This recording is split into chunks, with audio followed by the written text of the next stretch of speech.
Hello बच्चों, आज class में हम सॉल्व करने वाले हैं एनसीईआरटी क्लास 9th में मैथमेटिक्स का पहला चैप्टर नंबर सिस्टम, उसके एक्सरसाइज 1.2 का थर्ड क्वेश्चन, जिसमें हमको ये शो करना है कि √5 को नंबर लाइन पे कैसे रिप्रेजेंट किया जाए।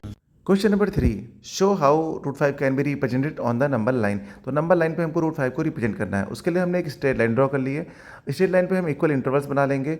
यहाँ पर हमने 2-2 सेंटीमीटर के गैप पे इंटरवल्स बना लिए हैं। अब यहाँ पर इसकी नेमिंग कर लेंगे हम 0, 1, 2, 3। तो यहाँ पर नेमिंग कर ली। अब यहाँ पर हमको देखना है कि √5 कहाँ पर आएगा। तो उससे पहले हम देखेंगे √4 जो कि एक परफेक्ट स्क्वायर है, उसकी वैल्यू 2 होती है।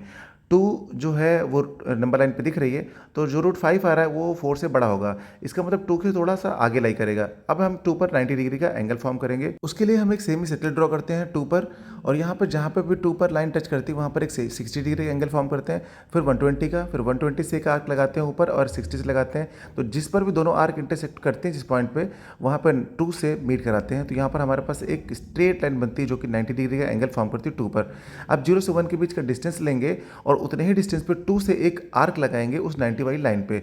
तो वहाँ पर जिस पॉइंट पर वो इंटरसेक्ट करेगी वहाँ पर हम पॉइंट मार्क कर लेते हैं और उसका एक नाम दे दिया हमने ए यहाँ पर। ठीक है, तो हम यहाँ पर उस 0 को ए से मीट कराएंगे। तो जब इसको हम ज्वाइन करा देंगे यहाँ पर, तो एक हमारे पास ट्रायंगल फॉर्म दिख रहा है आपको।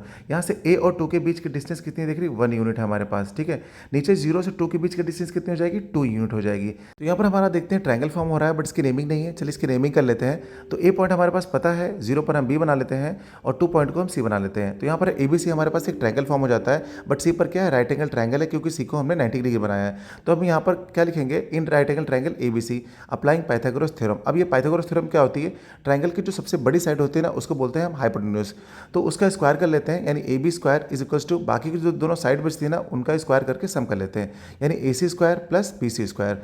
तो ये हमारे पास पाइथागोरस थ्योरम मिल चुकी है। अब यहाँ पर हम क्या करेंगे? ए बी की वैल्यू फाइंड करेंगे। ठीक है ना, तो लिख लेंगे ए बी स्क्वायर। अब यहाँ पर बाकी दोनों साइड की वैल्यू हमारे पास गिवन है, उनको पुट कर लेंगे। तो ए सी की वैल्यू कितनी? 1, तो लिख देंगे 1 स्क्वायर, और बी सी की कितनी है? 2, तो 2 स्क्वायर। अब यहाँ पर इसको सॉल्व कर लेंगे, तो A B square equal to 1 का स्क्वायर 1 स्क्वायर, क्या 1 ही रहेगा, और 2 स्क्वायर का 4 हो जाएगा। तो 1 + 4 5 हो जाएगा, और ए बी स्क्वायर ऐसे ही रहेगा। अब इस स्क्वायर को हम उस तरफ भेजेंगे तो हो जाएगा A B equal to √5।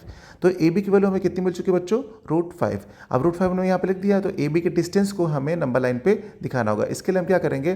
Compass के पॉइंट को ए तक लेके जाएंगे, और एक कंपास के पॉइंट को बी पर रखेंगे और पेंसिल के नोक को ए पर रख के एक लाइन तक की एक बड़ी सी आर्क खींचेंगे। तो जो लाइन हमारी लाइन को, जो आर्क हमारी लाइन को कट कर रही, तो ये वाला पॉइंट जो हम डॉट कर रहे हैं ना, ये पॉइंट हमारा क्या होगा? नंबर लाइन पे √5 हो गया। तो इसको हमने डी का नाम दे दिया। तो √5 को हम लोगों ने नंबर लाइन पे रिप्रेजेंट कर लिया है। तो बच्चों, पूरी एक्सरसाइज के सोल्यूशन के लिए आप चैनल पे आइए और आपको प्लेलिस्ट में सबका सोल्यूशन मिल जाएगा। मिलते हैं अगली क्लास में।